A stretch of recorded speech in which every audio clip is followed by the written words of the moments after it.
Welcome to boost ISPCS। आज हम लोग स्टार्ट करेंगे यूपी PSC का GS पेपर 4 2023 का। अगेन ये पेपर 3 आवर्स का होता है, 200 मार्क्स का होता है। इस पेपर में सेक्शन ए जिसमें 10 क्वेश्चन 125 वर्ड, सेक्शन बी जिसमें 10 question long answer 200 word, total 20 question कुछ इस तरीके से होता है। Section A 10 question 8 marks each 125 word each. Section B 10 question 12 mark each and 200 word. ये होता है पेपर। हिंदी इंग्लिश 2 लैंग्वेज में होता है। देखते हैं सेक्शन ए जैसे देखेंगे यहाँ पे 8 मार्क्स, जनरली सिंपल चीज़ें, शॉर्ट आंसर। सेक्शन ए में अगेन 8 नंबर का। देखो इसमें सेवा भाव का, दृढ़ विश्वास का साहस, सिंपल 2 चीज़ें पूछी गई हैं 4 नंबर की। ऐसे ही ये 10 क्वेश्चन है। सेक्शन बी में देखते हैं 12 मार्क्स का है। इसमें देखिए 2 चीज़ें, एथिकल गवर्नेंस और एल्यूसिडेट विद एग्जाम्पल। ओके, इसमें देखिए स्टेटमेंट बेस्ड, ठीक है, ऐसा क्वेश्चन।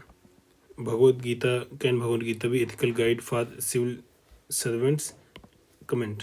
ओके, क्वेश्चन नंबर 15 ये केस स्टडी है, इसको भी डिस्कस करेंगे। 12 नंबर की ये भी, क्योंकि यूपीएससी में तो 20 नंबर की आती है, इसमें 12 नंबर की। ठीक है, तो ये 20 क्वेश्चन यहाँ तक। अगेन ये सेक्शन ए और बी मिलाकर 20 क्वेश्चन। ओके, नेक्स्ट आगे चलते हैं जीएस पेपर 4 2023 का एनालाइज करने।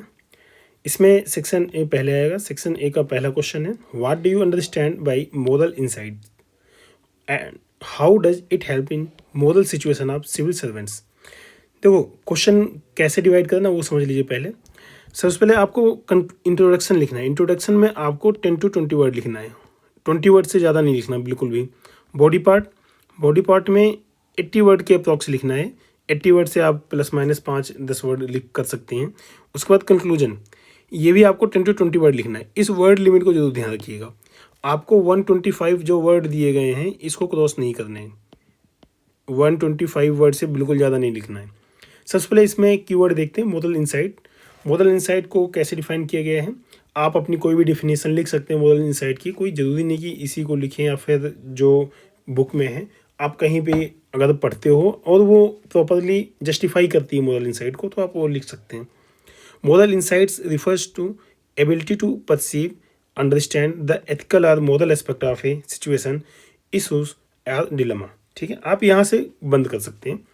उसके बाद it involves gaining a deep and initiative understanding of what is right और रॉन्ग, जस्ट और unjust, being able to apply this understanding to make morally sound decision, also a crucial aspect of ethical decision making, especially for individuals in position of authority responsibilities such as civil servant। Specially आप civil servant बनने जा रहे हो तो जो कुछ भी होगा यहाँ पे आपके रिस्पेक्ट में यहाँ पे हो रहा है। ओके, अब इसमें देखते हैं आगे क्वेश्चन कैसे, मतलब आपने मोरल इनसाइट का क्या मतलब समझा। अब उसके बाद how does it help in moral situation of civil servant, कैसे करता है, ये आपका क्वेश्चन का सेकंड पार्ट है। Here how moral insight can help a civil servant in moral situation, ये देखते हैं। आइडेंटिफाइंग एथिकल डिलेमास, ठीक है, सिविल सर्वेंट में face situation where there is soft conflict between different moral principle of duties. Moral insights enable them recognize these ethical dilemmas and understand the nuances of each side, facilitating informed decision making process. Okay, तो ये चीज़ें हैं। तो मतलब अगर आप यहाँ identifying ethical dilemma लिख दिया, आप 2-3 एग्जाम्पल भी दे सकते हो, जैसे कॉन्फ्लिक्ट ऑफ इंटरेस्ट कई बार उनके बीच में आता है कई उसमें, तो ऐसा आप एग्जाम्पल दे सकते हैं। उसके बाद ethical decision making, civil servants often encounter complex situations when they must make decisions that have far-reaching consequences for society. Moral insights help them navigate these situations by guiding them to make decisions that are aligned with ethical principles and values. उसके बाद balance competing interest, moral insights allow them to weigh these interests in a way that is fair, just and morally defensible. मतलब आप ना जो भी point लिखो एक example लिख दो. एग्जांपल से क्या होगा, आपका पॉइंट सब्सटेंशिएट हो जाएगा, जस्टिफाई हो जाएगा कि जो आपने लिखा है वो सही लिखा है. Upholding integrity. Civil servants are often expected to maintain a high level of integrity and ethical conduct. Moral insights help them maintain this professional integrity by providing a class understanding of what is morally right or wrong in a specific situation. Okay? उसके बाद building trust, ये बहुत important है. ये मतलब आपका civil servant के लिए ही नहीं, आपके पर्सनल लाइफ के लिए भी इंपॉर्टेंट है. Trust is essential in public service and moral insight can contribute by earning and maintaining trust of the public colleague. Example के लिए वाटर सप्लाई नहीं आ रही है, आप सिविल सर्वेंट ने बोला कि भाई आपकी वाटर सप्लाई रिस्टोर हो जाएगी शाम के 2 बजे तक, 2 PM, तो वो 2 PM तक रिस्टोर कर दे. ठीक है, और पब्लिक में प्रॉपर कन्वे करे, उसमें मिसअंडरस्टैंडिंग ना करे कि वाटर सप्लाई काफ़ी दिन के लिए गायब है या फिर प्रोटेस्ट है, ऐसा नहीं. तो वो पब्लिक ट्रस्ट आपके पास होना चाहिए. उसके बाद handling ethical challenges. Moral insight empowers them to resist such pressure, make choices that align with their ethical convictions. In summary, conclude करते हैं, moral insight is a valuable quality for civil servants because it equips them with the ability to make ethical decisions, navigate complex moral situations, and uphold the principles of the integrity, the common good in their public service role. Next question, question number 2. Examine the relevance of the following context of the civil services. क्या क्या context है, तो civil services के बारे में बताना है.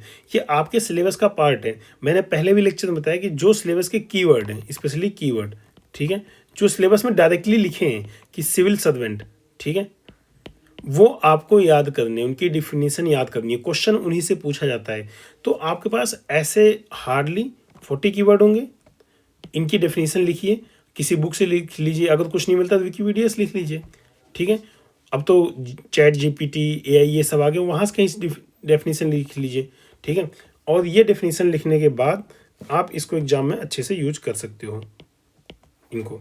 Okay, तो आते हैं. तो सबसे पहले स्पिरिट ऑफ द सर्विस. ठीक है, देखो स्पिरिट ऑफ द सर्विस क्या है.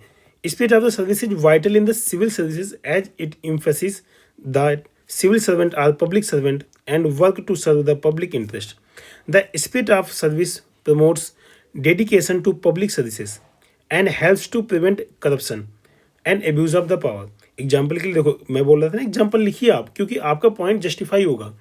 Indian administrative services provide training to new recruits on the importance of serving the public interest and upholding ethical standard. देखो स्पिरिट क्या है. स्पिरिट एक तरीके से आपको एक इनर पावर, एक, ठीक है, जो आपको प्रमोट करती है एक तरीके से, या फिर इंस्पायर करती है कि आप जो करें सही करें. ठीक है, आपका डेडिकेशन उसमें लगना चाहिए. उसके बाद करेज ऑफ कन्विक्शन. ये क्या है. It is essential for civil servants as it enables them to stand up for what is right और just and just even in the face of opposition. Civil servants with courage of conviction are more likely to resist political pressure, make decision in the public interest. देखो civil servant का जो mostly conflict होता है ना, वो किसी न किसी ब्यूरोक्रेट से नहीं होगा, वो पॉलिटिशियन से होगा मोस्टली. ठीक है, पॉलिटिशियन ही आएंगे ऐसे केस में. तो वो चीज़ें आपके अंदर इसीलिए एथिक्स पढ़ाया जाता है कि एथिक्स ऑफ कन्विक्शन, और आपके अंदर स्पिरिट ऑफ द ये सर्विस, ये सब चीज़ होना चाहिए.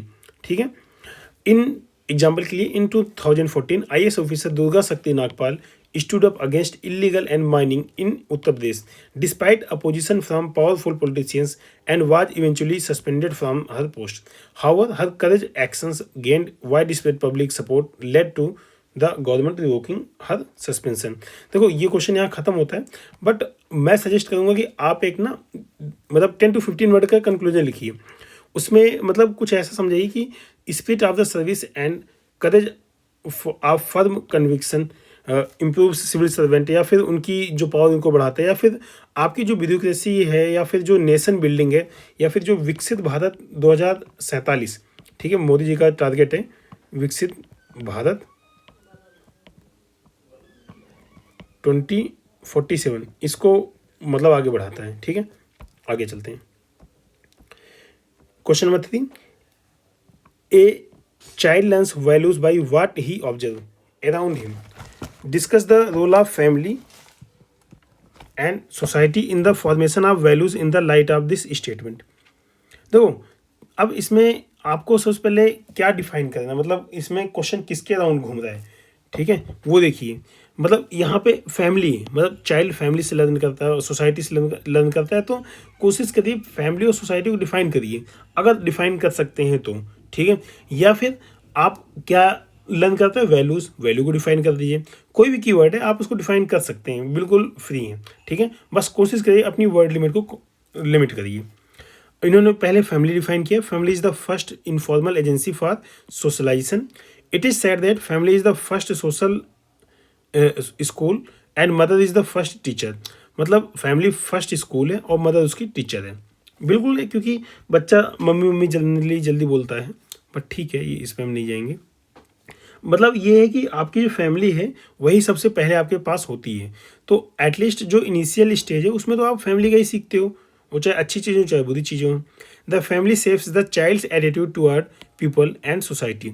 ओके, मतलब आप डायरेक्शन देते हो कि वो एटीट्यूड कैसे रखे। अगर आप सोसाइटी में बोलते हो बच्चे ये अच्छा है, बेटा ये अच्छा है, तो उसको अच्छा मानता है। आप कहोगे नहीं ये गंदा है, तो वो गंदा मान लेता है। उसे क्या पता उसे मोरली क्या करेक्ट है क्या इनकरेक्ट है, लेकिन जो आप बोलोगे वो मान लेता है। असिस्ट इन मेंटल डेवलपमेंट, ये चीज़ है।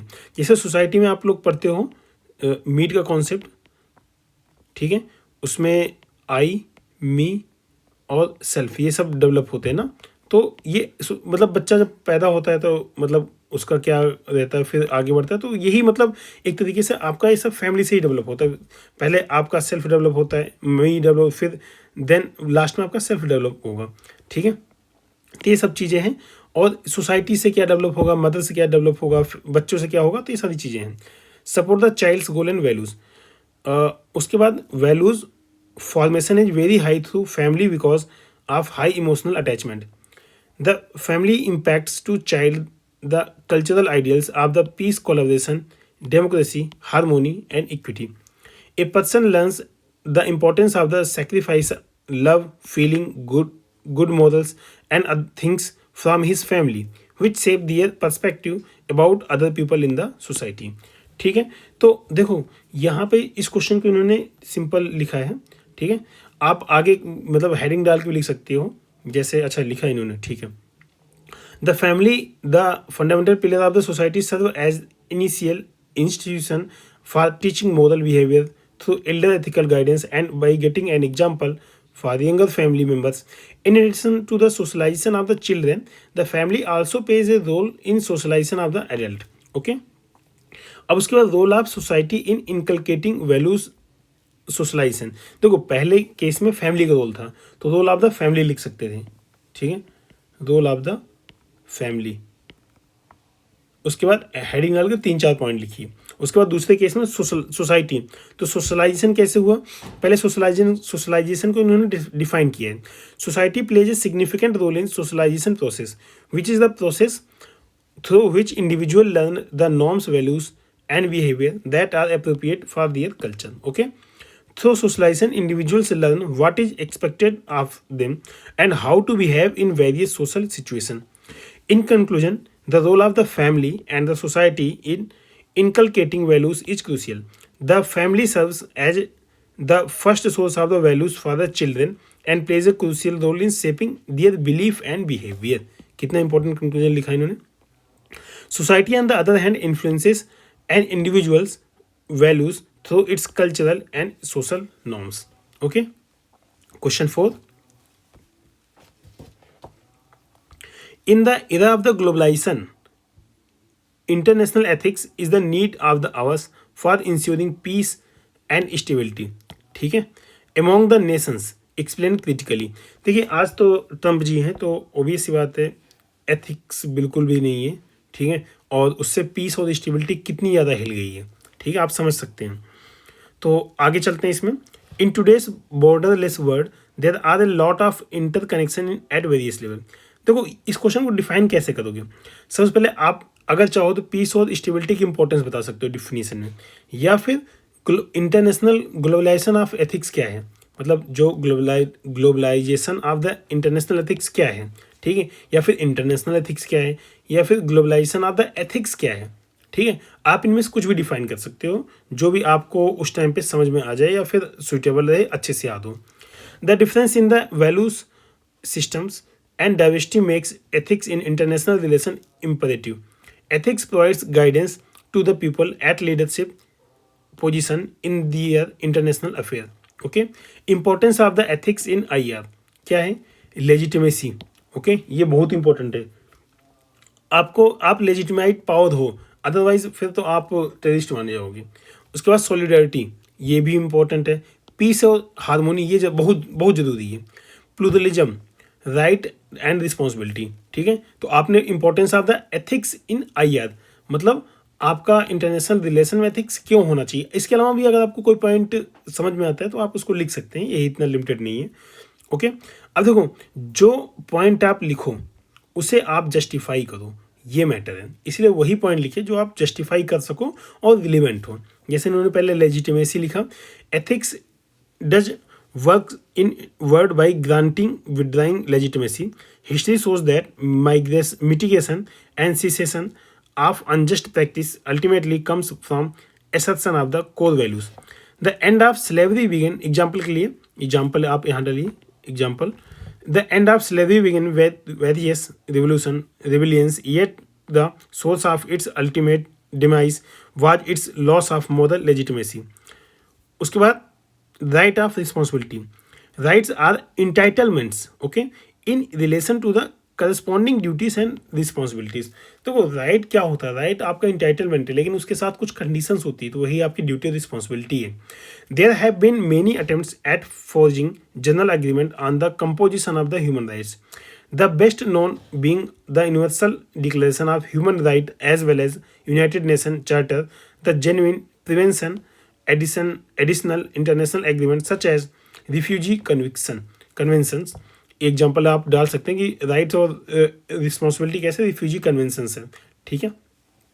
प्लूरलिज्म, ये बहुत इंपॉर्टेंट है। Absolute and moral abstraction in politics can be problematic for ethicist. Ideologist like nationalism, Marxism, communism, religious fundamentalism, even western idealism in the wrong hands have been great simplifiers. Okay.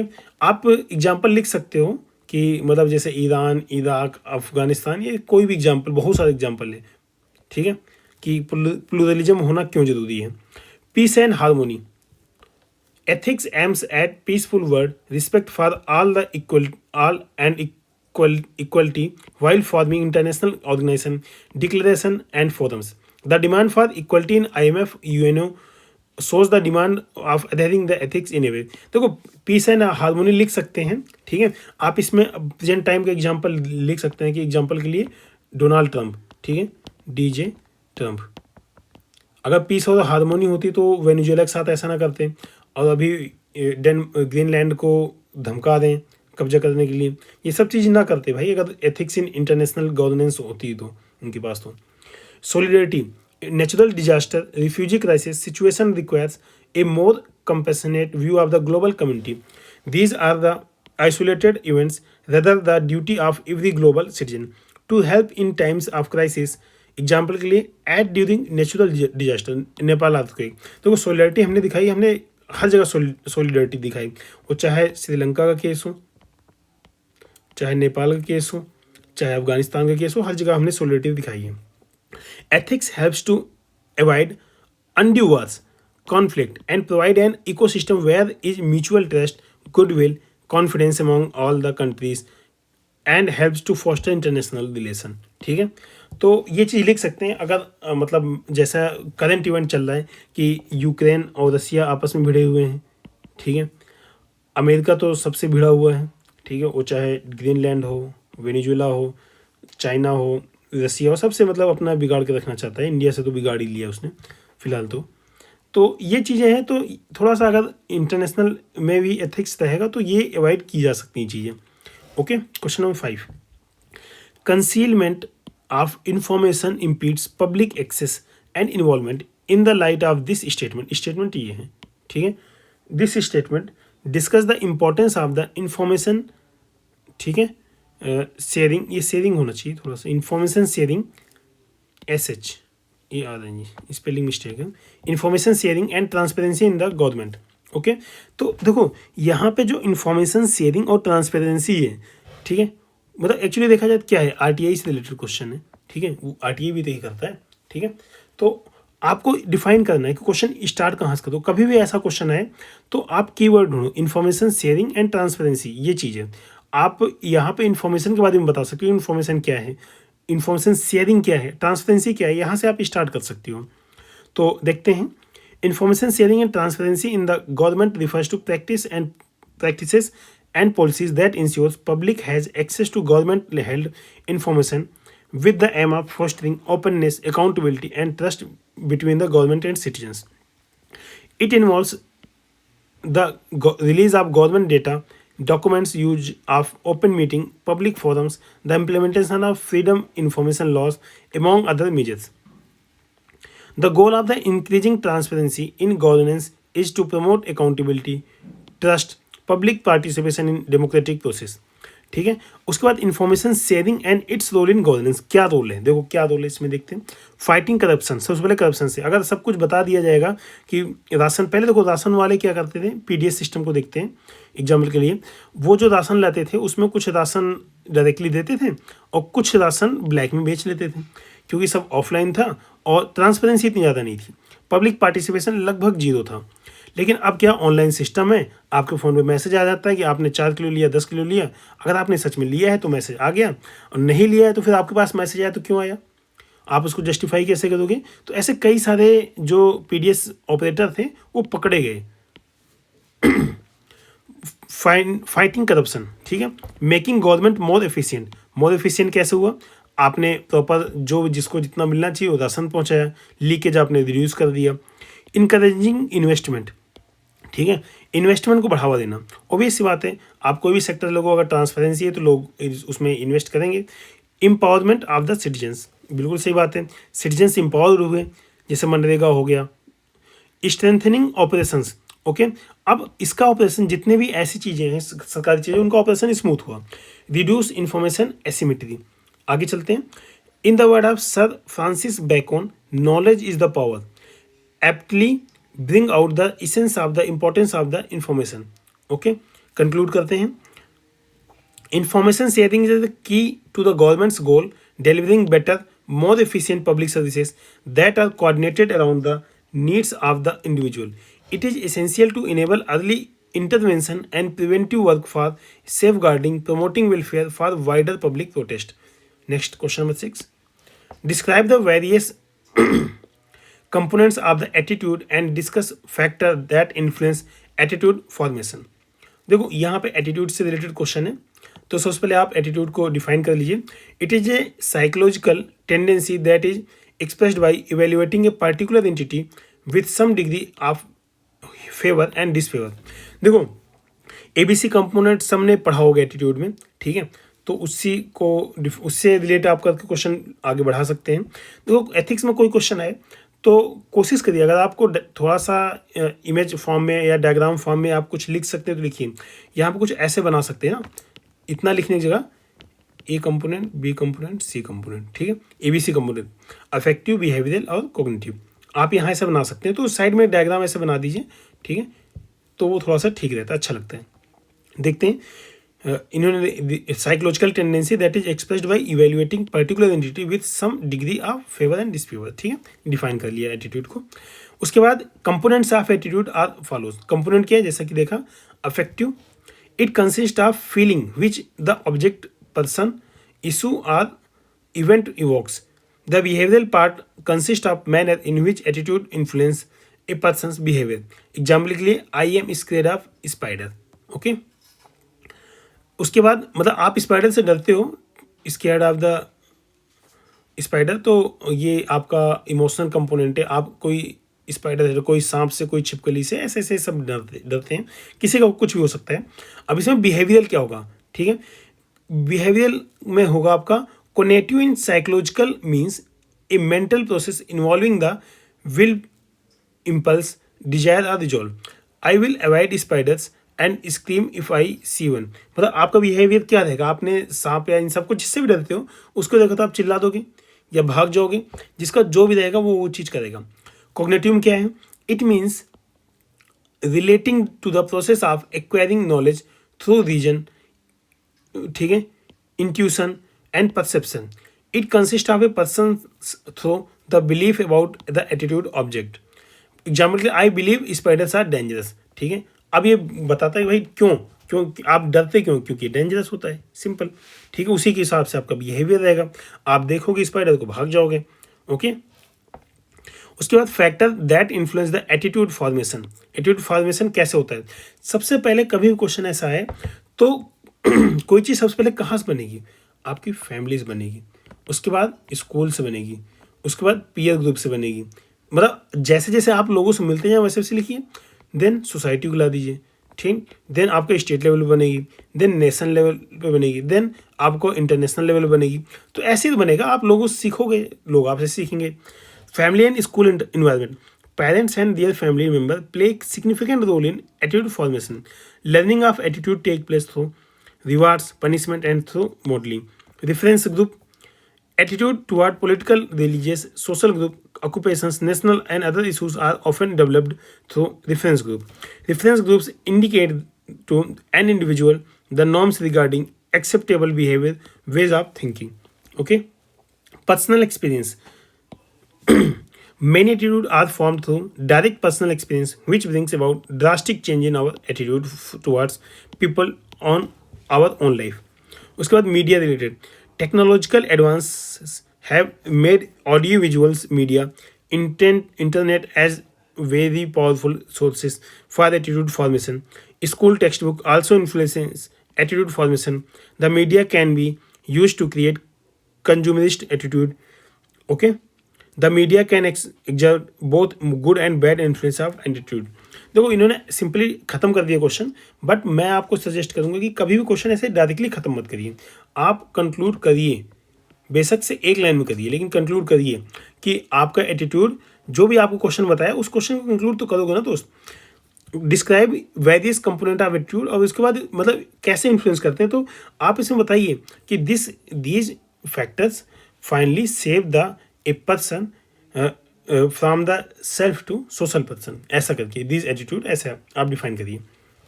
उसके बाद question number 7, discuss any two attribute which you consider important for public servant. Okay, अब कोई भी दो बताने, justify your answer. Simple भाई, justify तो करना पड़ेगा जो आप बताओगे. द टू एटीट्यूड, पहले आप यहाँ पे एट्रीब्यूट क्या है, मतलब पब्लिक सर्वेंट क्या है, पब्लिक सर्वेंट को बताइए ना कि पब्लिक सर्वेंट कौन है, इसको डिफाइन करिए. क्वेश्चन तब आपका ठीक लगेगा. पहले आप पब्लिक सर्वेंट को डिफाइन करिए कि पब्लिक सर्वेंट क्या है, देन अगले पार्ट में आप उसके दो एट्रीब्यूट बताइए. द टू एट्रीब्यूट इन्होंने डायरेक्टली स्टार्ट कर दिया. पब्लिक सर्वेंट आपकी डेफिनेशन में होना चाहिए क्योंकि ये की पॉइंट है सिलेबस का. The two attribute which can be considered important for public servant are follows. कौन से? Accountability. It means ensure ability of a civil servant for his decision to the public for his acts or omission. Accountability helps in containing corruption, increase public confidence. It will increase trust, faith of people in system, and provide a strong interface between public servants and public. Then fairness and justice. Fairness means impartial, just treatment of behavior without favoritism and discrimination. देखो आजकल के time पे favouritism खूब चल रहा है, ठीक है. अगर उस टाइम पे फेयरनेस और जस्टिस रहेगा तो ये चीज़ नहीं रहेगा. पब्लिक सर्वेंट को इसलिए ये चीज़ रखना चाहिए. जस्टिस इज लीगल और philosophical theory by which fairness is administered. It means a civil servant should be fair and just in performing his own duties. It is an absolute necessity for maintaining an unbiased system and people's confidence in governance. These qualities foster trust, derive positive change, and ensure the delivery of the equitable, impactful society services to meet the evolving needs of the society. ठीक है, इन्होंने conclude किया, ऐसे आपको conclude करना है. Question number 8, how can liberality and objectivity be fostered among civil servant. Again आ गया, आपको लिबरलिटी और ऑब्जेक्टिविटी, ठीक है, कितने लिबरल हैं इससे रिलेटेड, ठीक है, मतलब कैसे फोस्टर की जा सकती है सिविल सर्वेंट के अंदर, गिव योर सजेशन। अभी तो आप मिशन कर्मयोगी डाल सकते हैं इस क्वेश्चन में, मिशन कर्मयोगी इसके थ्रू डाल कर सकते हैं, मिशन कर्मयोगी। ओके, अब देखो, अब क्वेश्चन को स्टार्ट कैसे करना है कि पहले तो आप इसमें सिविल सर्वेंट को डिफाइन कर सकते हैं या फिर लिबरलिटी और ऑब्जेक्टिव, इनमें से किसी को डिफाइन कर सकते हैं। इन्होंने स्टार्ट किया, for an efficient and transparent administration it is imperative that civil servant inculcate the values of liberty and objectivity in their professional conduct.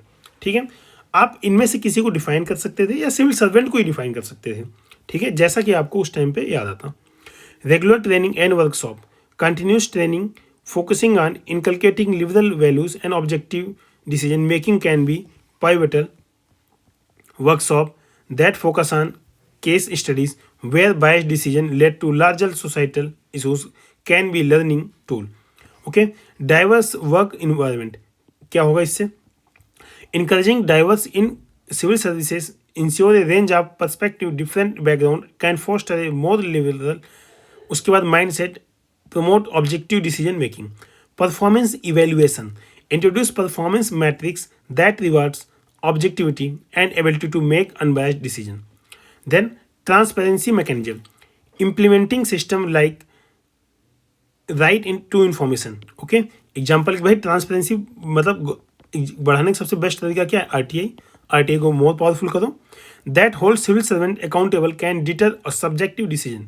Subjective decision का मतलब होता है कि वो पर्सन टू पर्सन वेरी कर सके, ठीक है, किसी आईएएस का कुछ दूसरा है, किसी आईएएस का कुछ दूसरा है, तो ये सब्जेक्टिव डिसीजन है।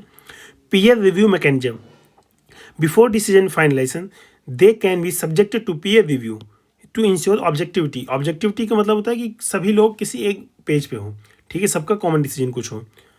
Ethical oath, reinforcing an oath highlighting and the importance of neutrality, objectivity and liberality at a regular interval. Public feedback, ये बहुत ही ज़रूरी है। देखो, पब्लिक फीडबैक आपको कहीं भी अगर ऐसा पब्लिक सर्वेंट से क्वेश्चन आता है तो आप उसको डाल सकते हैं, क्योंकि अल्टीमेटली आपके काम को बताएगा ना कि क्या आपने काम किया, अच्छा बुरा कैसा। Taking the feedback from the public regarding the conduct and decision of the civil servant can keep them grounded and more aligned with the need and perceptions of the citizens. Conclude करेंगे, promoting liberality and objectivity among the civil servant ensures trust and efficiency in governance. Regular introspection, training and public feedback are critical tools in this journey. आप इसमें conclude कर सकते हैं कि present time mission कर्मयोगी, जैसा कि अभी आपको स्टार्टिंग बताया था, उसके थ्रू भी सिविल सर्वेंट की ऑब्जेक्टिविटी और लिबरलिटी को बढ़ाया जा रहा है, इम्प्रूव किया जा रहा है।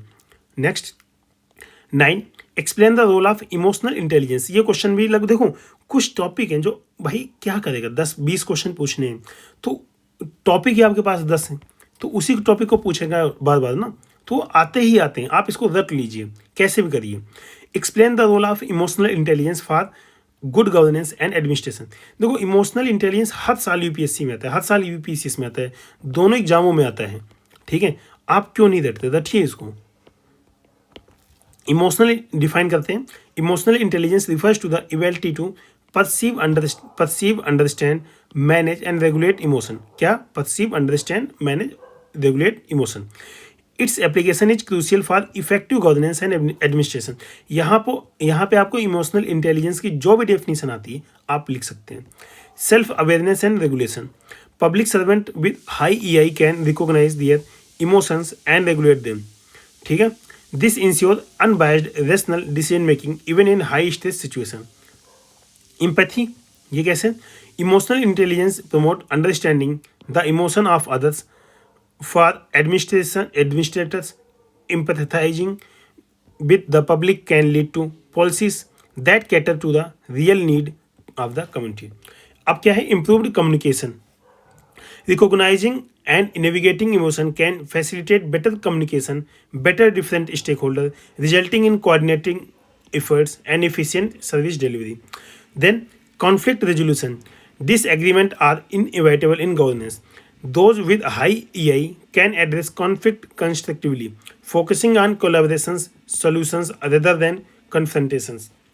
देखो कंक्लूड कैसे कर देंगे, incorporating AI training in civil services can argument governance quality, क्या करेगा, गवर्नेंस क्वालिटी को इम्प्रूव करेगा, making it more responsive, adaptive, citizen centring, align with the ideals of the welfare state. Okay, ultimately आपको welfare state ही तो बनना है ना, तो उसके लिए करेगा।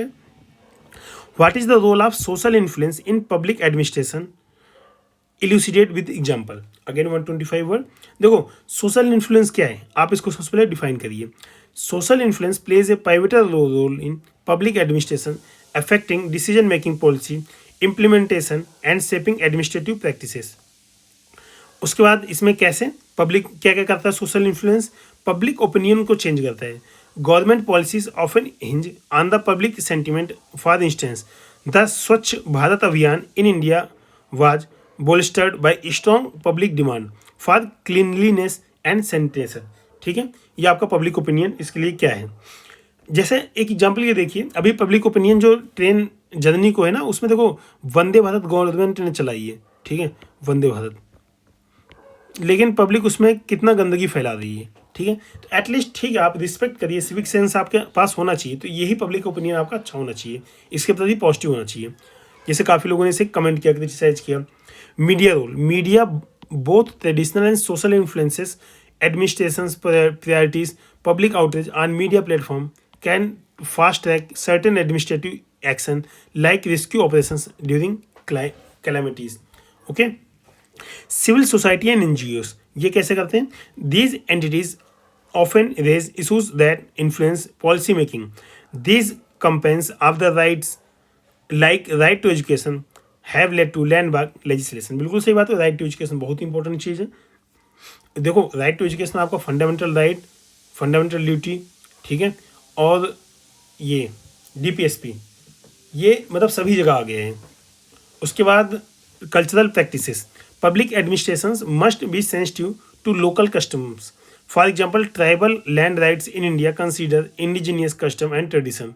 उसके बाद प्रेशर ग्रुप, एग्जाम्पल के लिए farmers protest have saved agri policies in many countries. India में भी आप देखिए फार्मर प्रोटेस्ट हुए थे, तो जो एग्जाम्पल के लिए आप इंडिया का दे सकते हैं, इंडिया में भी जो 3 फार्म लॉ थे ना, वो वापस कर लिए गए थे फार्मर प्रोटेस्ट की वजह से। कंक्लूड करेंगे, the social influence modules public administration in significant way by feedback, coordination and some time by push back by public. Okay, ये आपके सेक्शन ए के 10 क्वेश्चन कंप्लीट होते हैं। Okay, next section B. Section B का पहला question 11 number. देखो section B आपका 200 word का रहेगा सभी क्वेश्चन, और 12 नंबर के रहेंगे, ठीक है। तो इसमें क्या करना है आपको, 200 वर्ड में कंक्लूड सबसे पहले इंट्रोडक्शन देखिए। इंट्रोडक्शन आपको यहाँ 20 से 30 वर्ड लिख सकते हो, वहाँ 20 वर्ड के अराउंड, यहाँ 30 वर्ड के अराउंड आप इंट्रोडक्शन लिख सकते हैं। उसके बाद आपके बॉडी पार्ट भी बढ़ जाते हैं। यहाँ पे बॉडी पार्ट आपको कितना हो सकता है, 150 वर्ड के अराउंड आप बॉडी पार्ट लिख सकते, 150 160 इस रेंज में लिख सकते हैं। और देन आता है आपका conclusion.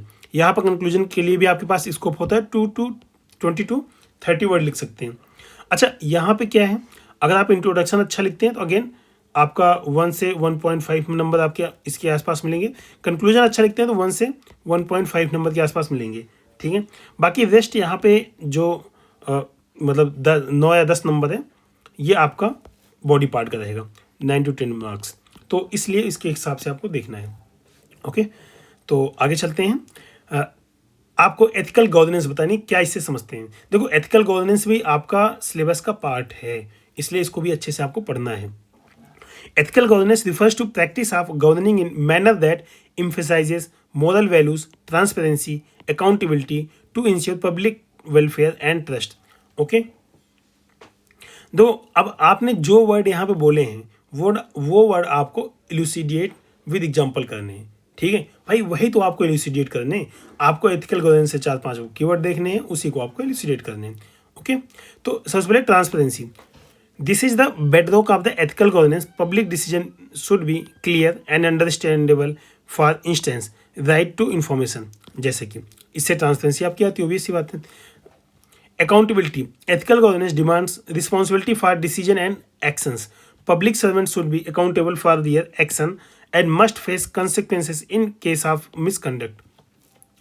Then equity and justice. Ethical governance ensures all citizens, irrespective of their social or economic background, are treated fairly. The socio-economic caste census identifies families facing acute poverty in channelizing resource efficiently. Then participations.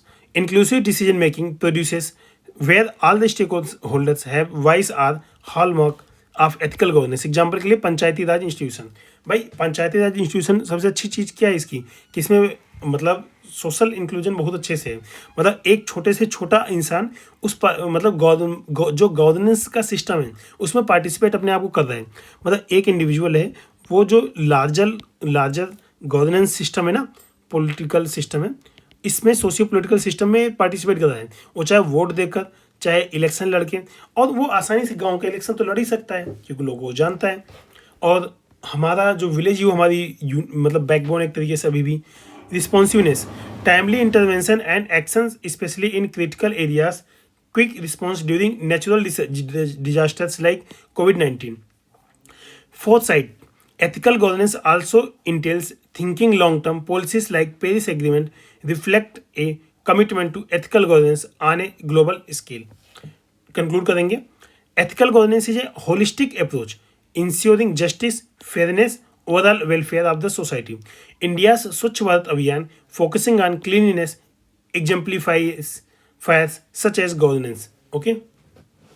मतलब जैसे ये चीज़ें हैं ये काफ़ी स्वच्छ भारत मतलब mainly स्वच्छ भारत अभियान का एग्जाम्पल लिया है, क्लीननेस और एग्जाम्पलीफायर से गवर्नेंस का. ठीक है, आप कोई भी सिस्टम ले सकते हो, चाहे आप पीडीएस का भी ले सकते हो. ठीक है, भारतीय जन औषधि परियोजना. ठीक है, पीएम जिसको बोलते हैं ना, पीएम बीजेपी. ठीक है, आप वो वाले बीजेपी नहीं, इसका पीएम भारतीय जन औषधि परियोजना, इसका भी लिख सकते हैं. इसमें आपको जेनरिक मेडिसिन मिल रही है मतलब बहुत ही कम प्राइस पे. मान लीजिए मेडिसिन 200 की है तो वो आपको 20 ऐसे प्राइस पे मिल जाएंगी. तो ये इतना फ़र्क है. Okay. While question 12. While formulating public policies a civil servant must safely focus on public welfare. While implementing those policies he must have a foresight to infer possible unexpected consequences. Do you agree with this statement? Give argument and देखो argument देना then justification देना for answer. Justification कैसे दोगे, example दो. देखो ethics में आपको 20 question आते हैं तो 20 के 20 में आपको एग्जांपल तो देने ही हैं. ठीक है, इसलिए एथिक्स के केस में आपको एग्जांपल कैसे देने वो भी मैं आपको बताऊंगा. लाइक आपका 2026 में पेपर आने वाला है, 2024 और 25 में आप ढूंढिए कि किसको किसको पद्मा अवार्ड मिली है. ठीक है, मतलब पद्म विभूषण भूषण श्री जो भी अवार्ड मिले हैं तो इनमें से बहुत सारे ऐसे लोग होते हैं जिनकी लाइफ काफ़ी इंस्पायरिंग होती है. आप उसमें से कम 10 से 15 लोगों को उठाइए और उनको एज एग्जाम्पल यूज करिए. ठीक है, वो सबसे बेस्ट होते हैं क्योंकि करंट इवेंट में भी होते हैं और एग्जामिनर उससे इन्फ्लुएंस होता है कि भाई बच्चों को अच्छे से पता है सारी चीज़ें. ठीक है, स्टार्ट करते हैं, डिफाइन करते हैं. Public policies aim at societal betterment. ठीक है, formulating and implementing these policies require a careful balance between immediate objective and foresight of possible repercussion. Okay. Public welfare focus in formulation. क्या? Rational. The primary aim of the public policy is to benefit the masses. Okay, बिल्कुल सही बात है. Ensuring their well being and addressing इसको मतलब utilitarian, आपने जिसने सबने एथिक्स पढ़ी रखी है उसमें यूटिलिटेरियन प्रैक्टिस से बोलते हैं. Being and addressing specific societal issues. For instance the national health mission of India aims to provide health care facilities in remote areas. Justification. Ensuring public welfare minimizes societal disparities, brings equity, ensures social justice.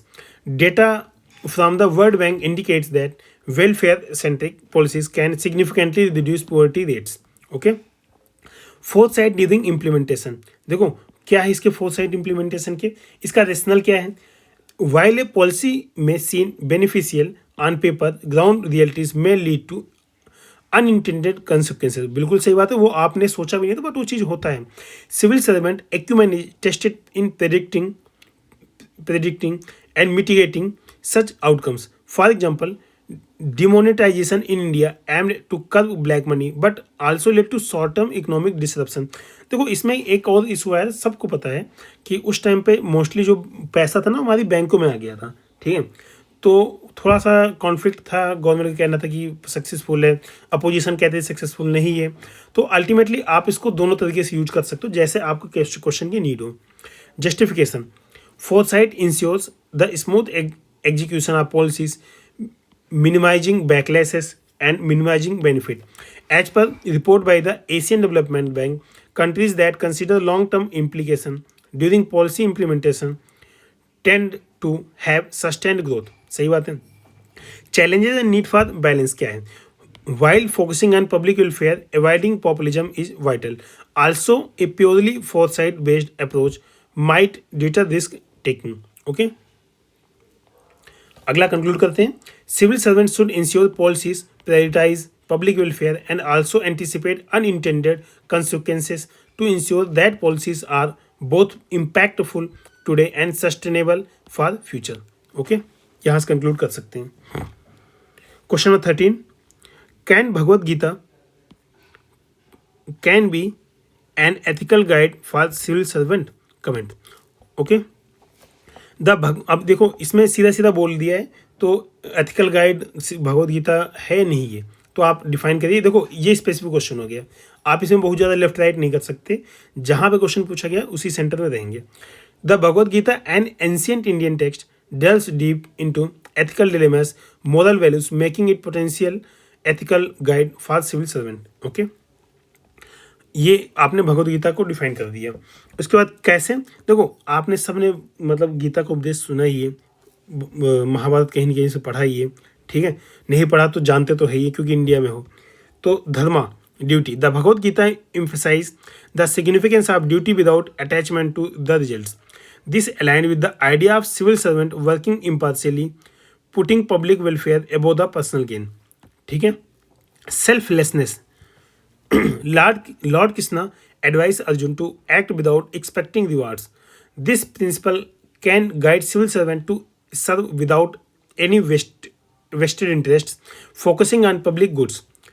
Equanimity क्या है? The Bhagavad Gita teaches maintaining composure in success and failure.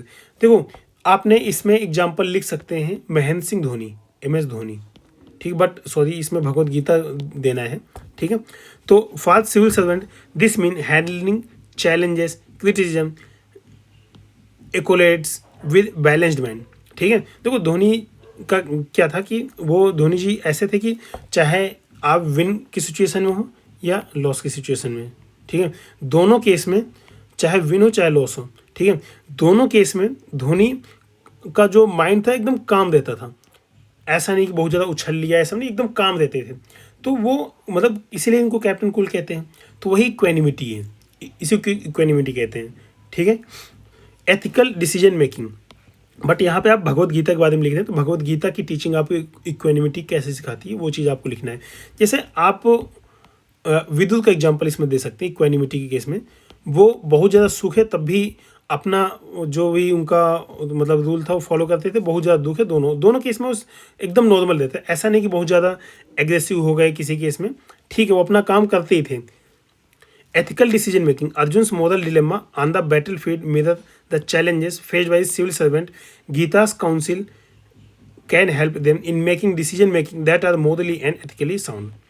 Discipline and commitment, upholding discipline in thoughts, word and actions is a key of the Bhagavad Gita. ठीक है, इसमें थोड़ा देख लीजिए ना, ये वर्ड गलत आ गया है।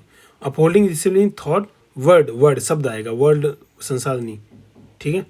And actions is a key of the Bhagavad Gita, reasoning with the commitment and discipline expected of the civil servant. Continuous learning, the scripture underscores the importance of the acquiring knowledge। Okay, अब देखो conclude करते हैं। However, while Bhagavad Gita offers profound insights, the interpretation is diverse। It's crucial for civil servant to balance these teaching with constitutional and legal framework। बिल्कुल सही बात है। देखो अब GS4 को GS2 से जोड़ दो, ठीक है, GS4 आप पढ़े, GS2 से जोड़ दो इसको। Constitutional and legal framework, applying religious text in governance requires discernment to ensure secular principle are not compromised. Okay, तो मतलब ठीक है आप रिलीजियस करो, लेकिन आपका सेकुलर प्रिंसिपल जो आपका बेसिक स्ट्रक्चर है उसको मतलब निगेट नहीं करना चाहिए। ठीक है, तो ऐसे क्वेश्चन में क्या है कि अगर किसी वैल्यू के लिए आप किसी पर्टिकुलर भगवत गीता के कहीं से भी एग्जाम्पल दे रहे हो तो आपको जस्टिफाई करना है। आप हमेशा कोई भी एग्जाम्पल दे सकते हो, बस आप उसको जस्टिफाई कर पाओ। Okay, question number 14, what is meant by human action in ethics? Discuss the detriments and consequences of ethics in human action. क्या है? Human action in ethics pertains to moral aspect of governing human behavior. It is study of how actions align with ethical principles and societal values. Detriment of the ethics in human action, क्या है? डेट्रीमेंट्स इसके मतलब determinants एक तरीके से कि क्या क्या उसको डिफाइन करते हैं। Personal values, ethics each individual possesses a unique set of values. These values often determine ethical nature of action. उसके बाद social norms, societal expectation and norms play pivotal role. Action in congruence with these norms are often deemed ethical. Legal framework, laws and regulations set by parameters for permissible action. Though legality does not always equate the ethically, it is often guide ethical behavior. Religious relief, for making religious doctrine and teaching act as a guidepost for determining the ethicality of the actions. Conscience क्या है? The inner moral compass or conscience can push an individual to act ethically even in the absence of external pressure.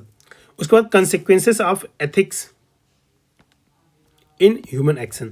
Social cohesion, ethical action foster trust and understanding, strengthening social bonds. Reputation, individual entities knows for ethical behavior enjoy balanced and enhanced reputation, building trust and credibility. Legal consequences, legal consequences क्या है? Unethical action, especially those violating laws, can lead to illegal penalties. Internal harmony, ethical action often lead to inner peace, satisfaction knowing one has done the right thing. उसके बाद conclude करेंगे, the interplay of determinants and consequences shape the ethical landscape of human action. Adherence to the ethical behavior ensures societal harmony and individual fulfillment. Case study देखते हैं, question number 15 है, Rajiv is an idealist. He believes that services to humanity is services to good. बिल्कुल सही बात है. One day he was going for an interview for government job. He saw a severely injured person lying on the road who was asking for help. No one came forward to help. Raju took the injured person to the hospital, saved his life, but due to this reason, he lost the opportunity to get a government job. Comment the Raju's decision in the light of the above circumstances. देखो ये किसी के life में भी हो सकता है, तो काफ़ी अच्छी केस स्टडी है. तो ये देखेंगे इसमें कि आप होते तो क्या एक्शन लेते हैं. ठीक है, बाकी स्टार्ट करते हैं केस स्टडी. तो किसी भी केस स्टडी में सबसे पहले आपको स्टेक होल्डर पता होना चाहिए. अगर स्टेक होल्डर नहीं पता है तो आपकी केस स्टडी कभी सही हो ही नहीं सकती, क्योंकि आपको पता ही नहीं कि आप मतलब आपको आउटकम या डिसीजन कैसे लेना है, क्योंकि आपको स्टेक होल्डर नहीं पता. Simple. Rajeev's action epitomize the values of compassion humanity. सबसे पहले आप इसमें देखिए वैल्यूज़ क्या है, मतलब ऐसी कौन सी वैल्यू है जो राजू देख कर रहा है. तो यहाँ वो कंपैशन और ह्यूमैनिटी जैसे वैल्यू को फॉलो कर रहा है, क्योंकि अपना पर्सनल गुड छोड़कर भी वो ह्यूमैनिटी और कंपैशन को फॉलो कर रहा है और उस पर्सन को वहाँ पे ले जा रहे हैं. In a world often driven by personal ambition has decision reflect a selfless commitment to welfare of the others. अब इसमें देखो क्या है और आगे देखते हैं. मोरल इंटीग्रिटी वो कैसे? Rajeev prioritize human life our personal ambition over our personal ambition, showcasing his unwavering moral compass. मतलब उसने अपनी प्रायोरिटाइज किया ह्यूमन लाइफ को किसके कंपेरिजन में? पर्सनल एम्बिशन के कंपेरिजन में. This action signifies that for him principles and human values above personal pursuits. Immediate impact, his intervention saved A life an act that brings immediate and immense values. Without this timely assistance, the injured individual might not have survived. obvious बात है, देखो उसकी तो life का matter है. Job तो आपको no doubt दोबारा चांस मिलेगा अगर आप अच्छे पर्सन हो तो. Reflection of value system. A government job is a platform for public services. Rajiv, through his action, demonstrated he already embodies the values expected of a public servant. While he lost a job opportunity, he gained respect and admiration from those who value human life and science. देखो आगे, service beyond the job. Service to society is not confined to the job role. बिल्कुल सही बात है. Rajeev's act is a testament that true service arises from the spontaneous act of kindness and not just official duties. Okay, आगे चलते हैं, conclude करेंगे. Rajiv's decision underscores the essence of true public services. His commitment to humanitarian values, even at personal cost, exemplifies the adage. ठीक है, services to humanity is services to God. ठीक, ये आपको याद रखना है. मतलब ठीक है, आप कोड ऐसा लिख सकते हैं, नहीं आता तो कोई बात नहीं. ठीक है. Question number 16. What are the major principles of the public life? Discuss with suitable example. The principles of the public life form the ethical foundation guiding individuals in the public offices. They ensure transparency, accountability and propriety in official functions. कैसे, क्या क्या है public life के major principles? Integrity. Obvious बात, public official should act consistently with honesty, avoiding any personal gain from decisions. A minister refusing gift to avoid potential of conflict of interest. तो integrity इतना ही important क्यों है? क्योंकि जो bureaucracy है उसमें सारे रूल्स और रेगुलेशन तो लिखे जा चुके हैं. ठीक है, उसी के अकॉर्डिंग आपको काम करना है. दिक्कत तब आती है जब आप इन रूल और रेगुलेशन को नहीं फॉलो करते हो.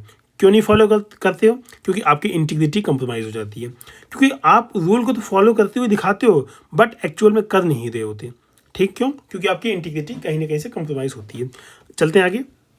Objectivity. Decision in public offices should be based on the thorough analysis and unbiased judgement. Example के लिए, hiring for government position based solely on the merit and not favouritism. उसके बाद selflessness. Decisions should be taken on the public interest rather than personal gains. Example के लिए, bureaucrat choosing in an infrastructure project that is beneficial for community rather than one that might increase their personal property or values. Okay. Accountability. Public servants are accountable to the public for their action and decisions. Openness.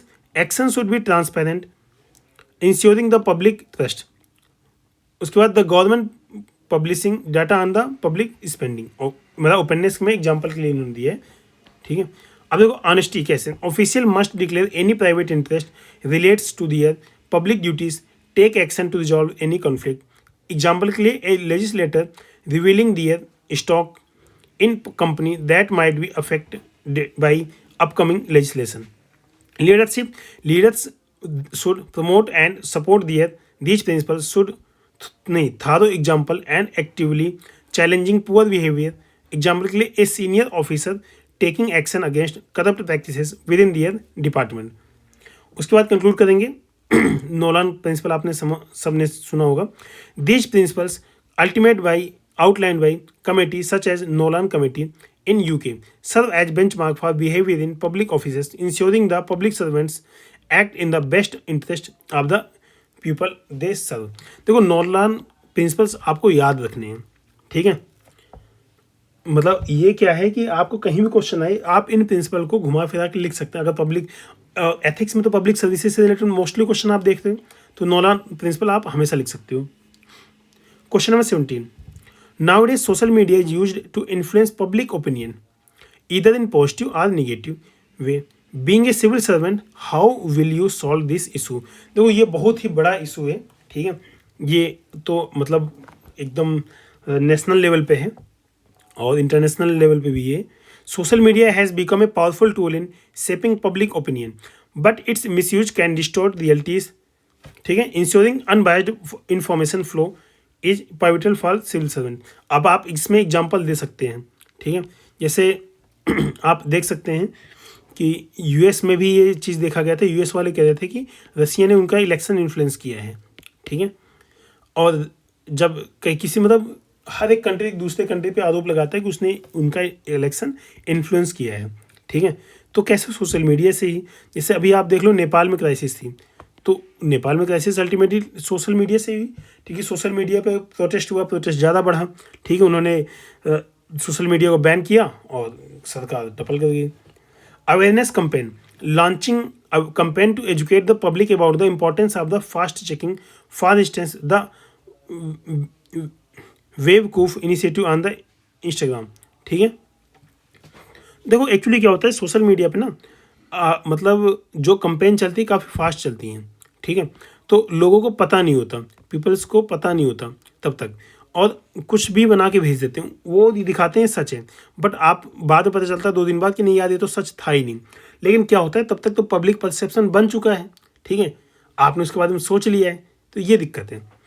तो कुल जैसे भी मतलब आ रहा है, government policies ला रही है, digital data protection act और भी डिजिटल पॉलिसीज रिलेटेड, जो आपके सोशल मीडिया और ये सब चीज़ों को कंट्रोल करेगी।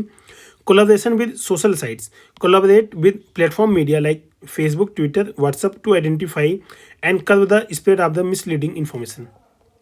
Establishing quick response time teams that monitor and counter false narratives in real time. They can analytics to track misinformation trend and counteract them swiftly. Encouraging citizens vigilance platform where citizens can report suspicious content can be promoted. Transparency and open communication, देखो कितनी अच्छी चीज़ यहाँ पे है कि अगर ऐसा platform आपके पास रहेगा जहाँ सिटीजन रिपोर्ट कर सके क्या गड़बड़ है क्या सही है, तो अच्छा रहेगा। क्योंकि इससे क्या होगा कि आपको पता चल जाएगा कि हाँ जो रील आई है, वीडियो आई है, ये फॉल्स है या ट्रू है। ट्रांसपेरेंसी एंड ओपन कम्युनिकेशन क्या? By regularly updating the public with authentic information trust is build. Example के लिए ड्यूरिंग द कोविड-19 pandemic update from health department played a pivotal role in countering myths, leveraging influences, partnering with social media influencers who can help in disseminating the correct information to the masses given their wide reach and influence। जैसे आपने देखा होगा कि मोदी जी ने social media influencer, example के लिए देख सकते हैं कि पीएम मोदी ने जो सोशल मीडिया इन्फ्लुएंसर है ना, इनको अवार्ड दिया था। आप यहाँ पे यूज कर सकते हैं, जिससे जो अपनी बातें हैं या फिर जो पब्लिक ट्रस्ट की बातें उसको ज़्यादा लोग तक पहुँचा जा सके। Training programmes training government official on the importance of the social media it power in shaping narratives, ठीक है। कंक्लूड करेंगे, harnessing the potential of social media while countering its misuse is a crucial in the Viksit Bharat, ठीक है, 2047। Okay. Question number 18. Integrity without knowledge is weak and unless, but knowledge without integrity is dangerous and terrible. What do you understand by this statement? ये UPSC का question है, UPSC में पहले पूछा जा चुका है। स्टेटमेंट इसी टाइप का था, थोड़ा सा अलग था, बट स्टेटमेंट मोर और लेस यही था, ठीक है। अब यूपीपीसीएस में भी 2023 में पूछा गया है। The adage underscores the symbiotic relation between integrity and knowledge. Both when devoid of the other lead to outcomes that are either ineffective or harmful. उसके बाद इंटीग्रिटी विदाउट नॉलेज, आप पहली हेडिंग डालिए इंटीग्रिटी विदाउट नॉलेज। देखो जो पहली चीज़ इन्होंने पूछी पहले उसको डालिए, उसके बाद नॉलेज विदाउट इंटीग्रिटी दूसरी हेडिंग ये डाल दीजिए, हो गई आपकी 2 हेडिंग, उसको जस्टिफाई कर दीजिए। Having moral principle but lacking in expertise to apply them effectively. Example के लिए a person may have a genuine intention to help in disaster relief but without the requisite knowledge of emergency management these effort might be in vain or can exacerbate the situation। सही बात है। implication क्या होगा इससे अगर ऐसा है तो? the actions though well intentioned might lack impact rendering the moral standpoints and ineffectual, ठीक है, मतलब इनइफेक्टिव रहेगा एक तरीके से। उसके बाद नॉलेज विदाउट इंटीग्रिटी, आपके पास नॉलेज है बट इंटीग्रिटी नहीं है। Possessing the expertise employing it without ethical consideration. देखो क्या होगा, सिंपल सी बात, आप करप्शन करने लगोगे। आपके पास नॉलेज है बट आप नहीं उसका यूटिलाइज कर, जैसे the Cambridge Analytica scandal is an apt illustration where knowledge of the data analytics was misused by for the politician manipulation, overriding ethical consideration of the privacy and consent. Implication क्या हुआ? The action backed by the knowledge but devoid of the moral compass can lead to manipulation, deception, and wide-scale harm. The two must coexist. Integrity ensures that knowledge is directed towards just and ethical ends, while knowledge ensures that their just intention manifest effectively in the real world. अगला question 19, non performance of duty by the public servant is a type of corruption, do you agree with the statement? ये UPSC का previous year का question है, PYQ है, ठीक है। मतलब जो स्टेटमेंट बेस्ड क्वेश्चन है या एथिक्स क्वेश्चन है, ये बहुत ही ज़्यादा रिपीट होते हैं दोनों पेपर में, क्योंकि सिलेबस एकदम आपका सिमिलर है तो कॉमन है, तो फिर क्वेश्चन तो रिपीट होगा ही। इसको कैसे करेंगे? Corruption is a commonly associated with bribery और embezzlement. However, non-performance of the duty by a public servant can also be categorized as a subtle form of the corruption. Okay? पहला, कैसे? Breach of public trust. When the public servant fail to perform their assigned duties, they breach the trust bestowed upon them by public. For instance, if a police officer fails to register a complaint due to negligence or apathy, it's a denial of the justice. देखो अब हुआ क्या, corruption कैसे है? Example के लिए आपने pink movie देखी थी, पहले उसने रजिस्टर करने से मना किया, फिर बाद में रजिस्टर किया, ठीक है, करप्शन हुआ। सेम रियल लाइफ में भी है। जो कई सारे आपने रेप केस सुने होंगे, ठीक है, जो यूपी में एक मतलब अभी नाम नहीं लेंगे, वो केस उस पर भी चल ही रहा है ट्रायल, ठीक है। तो उसने रेप किया लेकिन पुलिस ने कंप्लेन दर्ज करने से मना कर दिया, ठीक है, क्यों? वही करप्शन है, ठीक है। Economic ramification, non performance can lead to economic losses. देखो इकोनॉमिक, सोशल, पॉलिटिकल, ये सारे लॉस होते हैं अगर ऐसा होता है तो। Moral decay, non performance demotivates honest officers and sets a bad precedent. Delayed justice, a classic example is the judicial system, where several factors contribute to judicial delay. This aggravates the problem, making justice elusive. Thwarted development. Development project, if not overseen properly by public servant, can stall societal progress. उसके बाद indirect encouragement. Non-performance indirectly encourages corrupt practices. Non-performance is indeed a silent form of the corruption. बिल्कुल सही बात है। Effective monitoring, strict accountability and initiatives like the central vigilance commission in India are essential to combat this menace. Okay, अगला question, question number 20 देखते हैं। Describe the strategies that civil servants can employ to overcome resistance to change and effectively persuade stakeholder to support new policies initiative. Civil servants often face resistance when introducing new policies. Employing strategic approaches can ensure smoother implementation and stakeholder acceptance. ठीक है, तो इसके point देखते हैं। Stake holder engagement, देखो stake holder के बारे में पूछा है तो आपको बताना तो पड़ेगा ही, ठीक है। Before policy roll out, engage with stakeholder, understand their concern that, take feedback and tailor the policy to address major concern. Transparent communication, clearly communicate the policy's objective, benefit, and potential challenges. Ensuring transparency builds trust, reduces misconceptions. Example के लिए, the GST rollout in India was accompanied by intensive information campaign explaining its benefit, ताकि उसके जो miss information वो ना फैले, आपको real चीज़ें पता चले, ये सब चीज़ें। Capacity building, train staff and stakeholder enhancing their skills and understanding to adopt to the new changes. Example के लिए Digital India Initiative provide training session for government official or digital platform.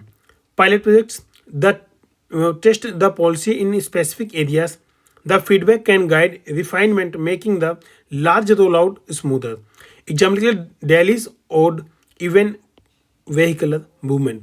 ठीक है, मतलब पायलट प्रोजेक्ट आप कोई भी ऐसा ला सकते हो जो पब्लिक पॉलिसी को डायरेक्टली इम्पैक्ट करे। Collaboration with influencers. Partner with the local influencers or community leaders who can persuade the masses about the policy benefit. Example के लिए सेलिब्रिटी प्रमोटिंग स्वच्छ भारत अभियान। अमिताभ बच्चन का आप ऐड कई बार आपने सुना होगा। ठीक है, कई सारे सेलिब्रिटीज़ आते हैं इलेक्शन कैंपेन में भी, जब होता है तो लेते हैं लोग, मतलब क्रिकेटर जैसे इनको ऋषभ पंत को ले लिया गया था, ऐसे ही लोग लेते रहते हैं। Addressing the root cause. If resistance is due to misinformation or mistrust, address the root cause rather than just symptoms. ये तो पब्लिक सर्विसेज में है ही, हमेशा रूट कॉज को एड्रेस करो जिससे आपकी प्रॉब्लम अपने आप सॉल्व हो जाए, सिम्टम को नहीं। अब देखते हैं conclusion. For effective policy implementation a proactive, inclusive and feedback driven approach is crucial. Civil servant should emphasize collaboration and transparency for overcoming the resistance to change.